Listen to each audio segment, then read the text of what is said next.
السحرة اتنبأوا بولادة الطفلة هتبقى السبب في سقوط الملكة بفموردة، والملكة الشريرة سجنت كل الستات الحوامل اللي في المملكة وأقسمت إنها هتقتل الطفلة أول ما تشوف النور. بيبدأ فيلم النهاردة في السجن، وأي طفلة بتتولد بيدوروا على علامة في إيديها، وكانت بنت الملكة بتقول إن النبوءة طلعت صح ولازم أمي تعرف. وبنشوف ست بتعيط وبتترجى المربية إسنا إنها تساعدها عشان ما يموتوش بنتها، وبالفعل الست حطت البنت في سبت وغطتها، وهي خارجة بيها كانت الملكة نازلة على السجن عند الستات، وطلعت إسنا فعلا بالطفلة بره القصر ومشيت بعيد. والبنت كانت جميلة فعلا، وبتمشي إسنا في التلج وبتمشي في الحر وبتبعد على قد ما تقدر، وحبت إسنا البنت وأي حد هيشوفها بعد كده هيحبها. وهي بيها في الغابة سمعت صوت الكلاب وأخدت البنت وجريت، وكانت الكلاب الكبيرة شكلها مخيف قوي، وقدرت إسنا تعدي بيها النهر وبتحطها على سبت وبتزقها في المية، وبتوصل الكلاب وبتهجم على إسنا، وبقت البنت في وسط المية لوحدها والكلاب بتخلص على إسنا. وبيفضل السبت ماشي بالبنت لحد ما بيقف عند شط، وبيكون في ولد وبنت صغيرين وبيشوفوا البنت الصغيرة، والولد بيجري عشان ينادى أبوه، وكانوا من قرية الأقزام. وقال له الولد عن البنت، وأبوه كان فاكره بيهزر،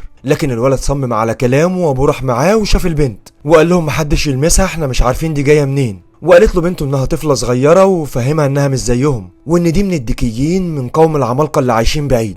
وقال لهم ان هو هيزقها في المية وينسوا انهم شافوها. وبيسمع صوته وبيقول العمدة وصل، وبتظهر مرات القزم وبتقول للعمدة ان جوزها مش حرامي، وبيقول العمدة لويلو انه ما دفعش ديونه وعايز يعرف هو جاب البذور دي منين. ولما ويلو قال له انه جابها بالسحر، العمدة قال له ان هو مش ساحر وان هو مهرج مغمور. ولما راحت الست تشوف ولادها، العمدة قال له ان بكره الارض دي هتبقى بتاعتي وانت هيبقى اخرك تشتغل في المناجم. ومشي بروج وراح ويلو عند اولاده، ولما وصل عندهم لقى قاية مراته شايله الطفله، وقال لها ان ممنوع على اي حد منهم انه يحب الطفله دي، وقالت له انها ما تقدرش وانها فعلا حبتها قوي. وراحوا على الكوخ بتاعهم، وويلو كان متضايق. ولما غيرت لها قاية شافت العلامة على دراعها، وقالت لجوزها انهم مش لازم يبلغوا مجلس القرية، وقال لها لا، انهم لازم يبلغوا والا هيعتبروها ادم شؤم وهيقولوا ان هو اللي جاب الدكيين لحد عندهم. وقال لها ما تنسيش ان الزعيم بكره هيختار ساحر جديد، وانه عايز بكره يبقى هو الفايز. واديته قاية لبنته وشالها وبص في وشها، وابنه بيقول له بتحبك قوي يا بابا. وتاني يوم الصبح اخد اولاده رايحين على مهرجان اختيار الساحر، وكانوا الاقزام بيلعبوا ويرقصوا وفرحانين، وكان ويلو بيقدم العاب مهرجين على انها سحر، وقال لهم انه هيعمل سحر وهيخبي الخنزير. وبيختفي الخنزير فعلا، وبروج مش عاجبه، وبيطلع الخنزير من تحت الترابيزه والكل كان بيضحك عليه. وبعد دقايق بيوصل الزعيم والساحر الكبير، وكان بيقول ان السحر هو شريان الحياه، وابتدى يعمل اختبار للمتقدمين ومحدش فيهم نجح، حتى ويلو سقط في الاختبار. ولما رجعوا يحتفلوا تاني هاجمت عليهم الكلاب المتوحشه، وبنته كانت لوحدها وكانت خايفه، وبيجري عليها وبيجيبها، وحراس القريه اشتبكوا مع كلب منهم وخلصوا عليه، وبيهرب الكلب التاني. واهالي القريه بيقولوا ان الكلاب دي كانت هنا بتدور على طفل، وافتكر ويلو مراته والطفله وجري على بيته. ولما وصل قال لمراته انهم مش هيقدروا يحتفظوا بالطفله دي، واخد البنت وراح بيها على مجلس القريه، وحكى للزعيم ان اولاده لقوا الطفله عند النهر. وبيقول بروج ان الكلاب دي كانت هنا عشان الطفله، وانها لازم ترجع لاهلها. وبيقول الزعيم ان البنت دي لازم تخرج بره القريه، واختاروا ويلو وبروج ومعاهم مجموعه تانيه. وقال الساحر ان المهمه دي متوقف عليها مستقبل القريه. وخرجوا بره، والزعيم قال له ان هو ناقصه ثقته في نفسه، وان امكانياته ممكن تخليه ساحر كبير، واداله شويه حاجات سحر عشان تحميه. وقال له انك لو رميت الثمره دي على اي حد هيحوله لصخره. وبيودع ويلو اولاده وهيطلع على المهمه. وبنروح عند الملكه وبتقول لبنتها سورشا جايبه لي المربيه ميته اعمل بيها ايه. وبيوصل القائد قيل وبتقول له الملكه عندك مهمه، ساعد بنتي انها تلاقي الطفله.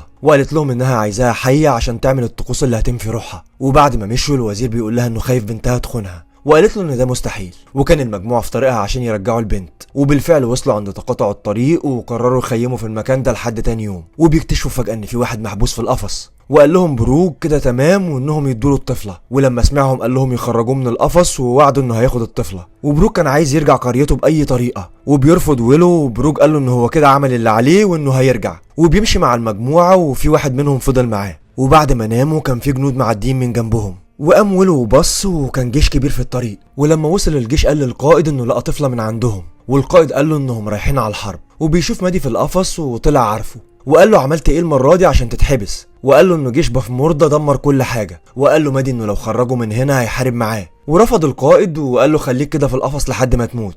وزعل مادي وقال له انه مش هيسيبه. وبيقول ميجوش لويلو ان الاكل قرب يخلص، وبيقول لهم مادي انهم عايزين يروحوا وهو عايز يخرج من القفص، وعرض عليهم يدوله الطفله وهو يهتم بيها ويعاملها زي بنته. وبيفتحوا له فعلا وبيخرج، وما كانش مصدق نفسه، وكانت البنت خايفه منه. وقال لويلو ان هو كده عمل الصح، واخد البنت ومشي. وكان ويلو في طريقه على القريه، وكانوا بيقولوا لبعض انهم لما يرجعوا على هناك هيبقوا ابطال. وبنشوف طائر شايل البنت وطاير بيها، وفي جني صغير راكب عليه وبيقول سرقت طفله. وبيظهر كائنات صغيره كتير وبيضربوا عليه بالاسهم وبيقعوا في الفخ وبيربطوهم. والجماعه دول كانوا صيادين. وبيظهر صوت هاتف وبيقول فكوهم وهاتوهم هنا. وبعد ما فكوهم الهاتف بيقول اهلا بيكم في مملكتي. وقالت لهم ان البنت دي اسمها ايلور وفريده من نوعها، وان الصيادين بيدوروا عليها من يوم ما اتولدت. وقالت له ان ايلور اختارته عشان يبقى الحارس بتاعها، وانها بتحبه قوي، وانه لازم يروح عند الساحره رزال، وهي هتعرفه الطريق لمملكه تراسلين، وان في هناك ملك وملكه هيهتموا بالبنت، وان ايلور هي اللي هتوقع الملكه بفموردا، وانها لو ما وقعتش هتاخد حياته وحياه اطفاله وحياه الكل. وبيقول لميجوش روح انت وقول لقايا ان انا بحبها هي والاولاد، واني مش هسمح لاي حد يأذي الطفله. وبيمشي مع الصيادين عشان يروحوا على الجزيره اللي عليها الساحره رزال، وكان اخد عصايه سحريه من الجنيه اللي طلعت له. ولما الجو مطر وهم ماشيين دخلوا على حانه عشان يستريحوا، وكانوا عايزين يشربوا البنت لبن. وبيظهر مادي وكان عامل نفسه واحده ست، وشافوا ويلو وعرفوا، وقال له ان هو اللي ضيع البنت. وبيدخل جوز الست وبيسالها مين معاها، وبتقول له انها واحده صاحبتها. وبياخد مادي البنت وبتوصل سورشا وكانت بتدور على ايلور، وراحت تشوف البنت ومادي زقها، وبتعرف ان هو راجل. وبياخد البنت وبيجري وبينط وبياخد عربيه، وبيركب ويلو معاه، والحراس طلعوا وراهم. وبعد مطارده طويله قدروا انهم يهربوا منهم. وبيقول مادي لويلو اخركم معايا عند البحيره، وانه بعد كده ملوش اي دعوه بيهم. وبيروح كايل عند الملكه وبيعرفها انهم لسه ملاقوش الطفله، وبتبقى متنرفزه ومستغربه ان بكل قوه جيشها دي ومش قادرين يلاقوها. وكان ويلو مريح على الطريق وبيلعب بالعصايه واختفى، وبيظهر فوق الشجره وما كانش مصدق. ولما الصبح طلع كانوا وصلوا عند الجزيره، ومادي كان بيودع الطفله، وبيسيب ويلو ايلور على الشط مع الصيادين، وبيركب قارب ودخل عند الساحره رزال. وبيوصل فعلا وبينادي عليها بس محدش بيرد عليه. وبتظهر فرس صغيره وبتساله هو مين، وبتقوله ان هي رزال، وبيقول لها ان ده مش معقول، وبتفهمه ان الملكه بفموردا عملت عليها لعنه. ولما وراها العصايه قالت له ان كده الاميره ايلور اتولدت، وانه يستخدم العصايه ويرجعها لشكلها البشري تاني. وقال لها انه ما يعرفش يعمل كده، وبيسمعوا صوت احصنه، ودي كانت سورشا ومعاها الجنود وكانوا ماسكين مادي. وبصت على ايد البنت وقالت هي دي، وندهت على مادي وضربته في وشه. وبياخدوهم معاهم على المعسكر، وكان بيحاول ويلو يعمل تعويذه عشان يرجع رزال تاني، وبيركز جامد وبيحولها غراب. وكانوا الصيادين بيحاولوا يفتحوا باب القفص لمادي، ولما حدف مسحوق سحري بيجي على مادي، والمسحوق ده اللي يشمه يحب اي واحده يشوفها. وكان حاسس مادي ان هو مبسوط. وبيخرجوا من القفص وعايزين يجيبوا البنت، ودخل عندها فعلا ولسه هيشيلها المسحوق السحري اشتغل. وبيروح عند سورشا وبيقرب منها، وبتصحى وبتزقه وبيقول لها ان هي الشمس والقمر وان هو بيحبها. وبتقرب منه وبيدخل كايل وبيقول ايه اللي بيحصل هنا، وبيهدوا عليهم الخيمه وبياخدوا البنت، وبيركبوا على درع وبينطلقوا. وطبعا الجنود وراهم بالخيول، وبيوصلوا على قريه فيها اكواخ كتير. وبيفوق مادي من تأثير المسحوق السحري وبيقول ان هو بيكره سورشا قوي. وبيوصل الجنود وكان اهل القريه خايفين وبيستخبوا. ولما بينزلوا المخبأ كان القائد إيريك هناك، وبتكتشف سورشا المكان وبيمسكها مادي، وبيأمر الجنود ترجع. وبيطلع وبيركب الحصان واخد سورشا معاه، وطلعوا بره القريه بسرعه. وبيمشوا في وسط الجبال، وسورشا كانت متضايقه ومش عاجبها، وبتقول له مش كنت بتقول ان انا شمسك وقمرك وحبيبتك؟ وقالت له ان هو مخادع، وضربته ونطت من على الحصان. وبينزل وراها وبيوقعها على الارض، وشكله حبها بجد. وبتقوم وبتجري منه وهو بيكمل في طريقه. وبيوصل هو وويلو عند قلعه ترسلين، ولما دخلوا القلعه كانت فاضيه وما فيهاش اي حد. وبيقول مادي ان الجيش كله متجمد وازاي دول هينقذونا، وبيقول ان المكان ده فيه غلان. وبيدخل مادي جوه عشان يجهز الاسلحه والمعدات عشان يواجه جيش بفموردا. وكان ويلو بيحاول يرجع رزال لطبيعتها. وبيوصل الجيش عند القلعه ورزال بقت معزه. وبيروح مادي بسرعه وبيقفل البوابه، وبيجري ويلو، وكانت الغلام فعلا ظهرت، وضربوا ويلو بالعصايه ووقعه. وبيكسر الجيش البوابه وبيدخل، وكان مادي بيضرب عليهم والحرب اشتغلت. وبيظهر وحش براسين وكان بيضرب وياكل الجنود. وكان مادي بيحارب وسورشا عينها عليه، وبيطلع وبينط على راس الوحش، وبيضربه بالسيف وبينط تاني. وبتروح تقومه سورشا ومش وقته خالص يا جدعان في ايه، وبيقع الوحش وبيموت.